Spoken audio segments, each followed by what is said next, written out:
Hello, I'm Doug, and this is the Taste and Sensibility channel. And today we're at wine tasting number 10, where we're looking at this red blend from the Rhone Valley. And it's from a little-known appellation called Beaumes de Venise. Pardon my French. None of these pronunciations are going to be very good. But this is a nice red blend made from Grenache, Syrah and Mourvèdre. And this one is a 2021 vintage and 15% alcohol by volume. And I have it because it's part of the Folly Club first shipment that I received in February of 2023.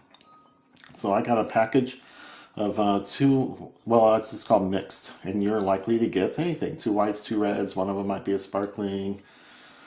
Could be any kind from anywhere in the world. And I've been enjoying it.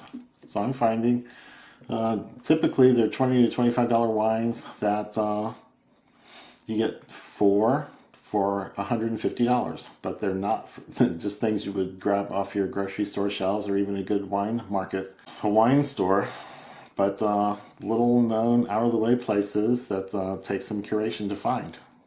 So very often they are higher value than the things that might be more famous or more well known for the same sort of style, same sort of grape. So for example, this is a GSM blend from the Rhone Valley, and it's from a little known appellation that's hard to find. You gotta know where to look for it. So the overhead might not see this tiny print too well, but here's the Rhone Valley in this little section of France. And they go down, here's some famous ones. There's Côte du Rhone villages. There's, oh man, I can't even say that. Avignon and Châteauneuf du Pape. I think it's fairly famous. But go up just a little bit and there's Beaumes de Venise. There's this tiny little place. It's one of the smaller areas, area-wise. And I think the people on Wine Folly during the tasting said that the place was known for whites. So it is surprising to have a high quality red come out of there when they've been trained to worry about white wines.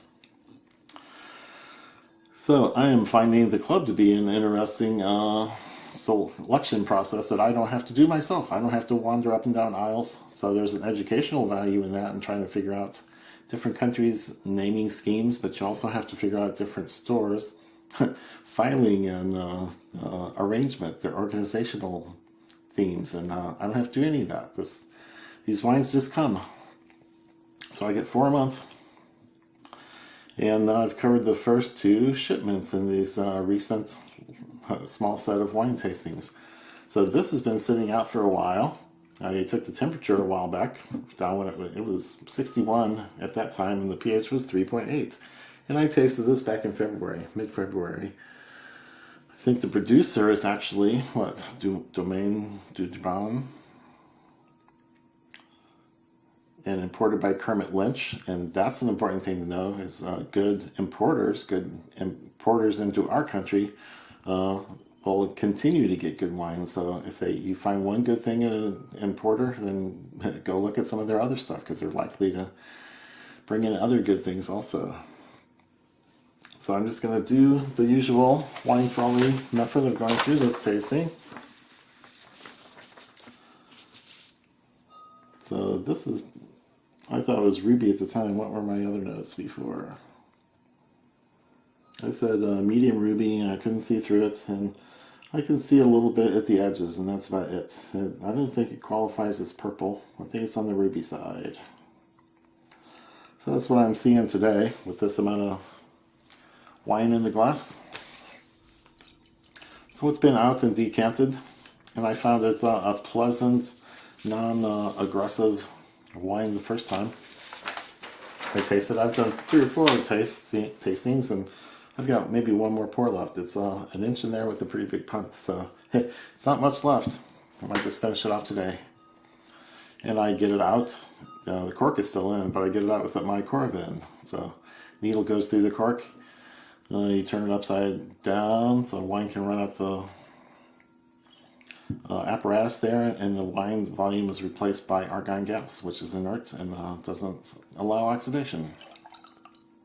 So, going on to the nose here. Oh, Ooh, it smells like blackberry. Maybe cherry. Fruity things. I smell a bit of the ethanol. It's 15% ABV if I haven't mentioned that yet. Yeah, it's a blackberry, raspberry, cherry kind of mixture. On the nose, it's like a lot of fruits. I said raspberry, strawberry the first time.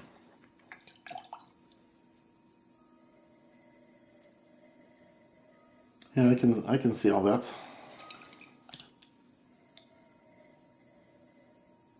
And there's little hints or flashes of woodiness, earthiness. So there's a woody oak part to it too, I think. So, yeah, that's a pretty good nose for me. I'm picking up multiple things there, so that's pretty good. Okay, on to the palate.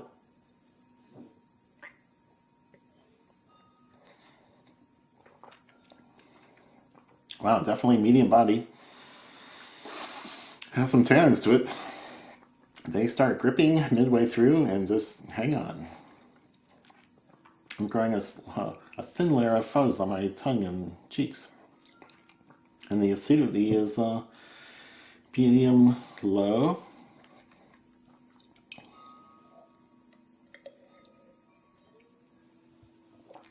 It's a nice set of flavors.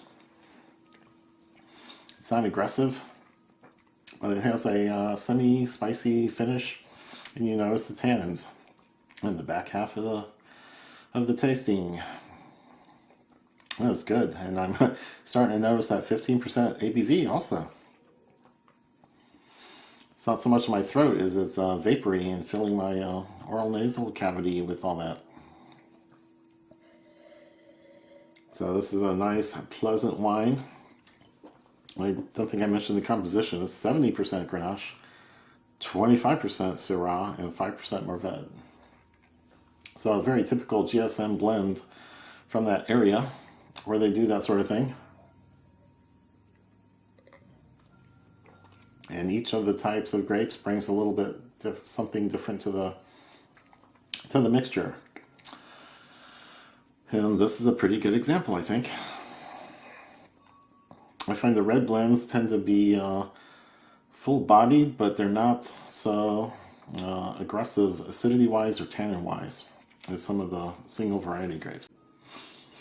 And I'm still getting used to the idea in my wine tasting of just looking for nice, compatible flavors, a nice balance in the whole thing, and something that might go with food.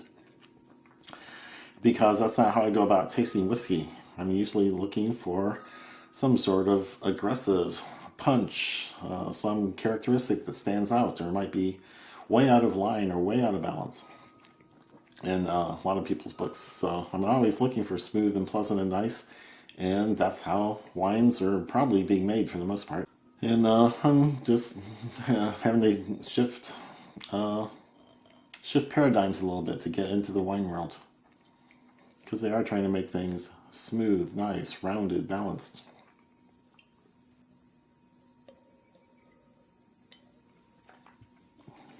So this is very good. I'm liking it. I've had it almost a month now, over a month, and I've been enjoying it, and I've got one more time. So I'll have details down in to this producer down in the description below, and maybe a link to Wine Folly in their club. So I am pretty glad I'm in the club, and glad I'm getting 4 bottles a month to take me around the world on this wine tour. So today's wine verse is from Deuteronomy 33. So Israel lived in safety, Jacob lived alone, in a land of grain and wine, whose heavens drop down dew. So I'm going to have one more wine tasting in this little set, and it's going to have something to do with this guy. So come back for that, and cheers.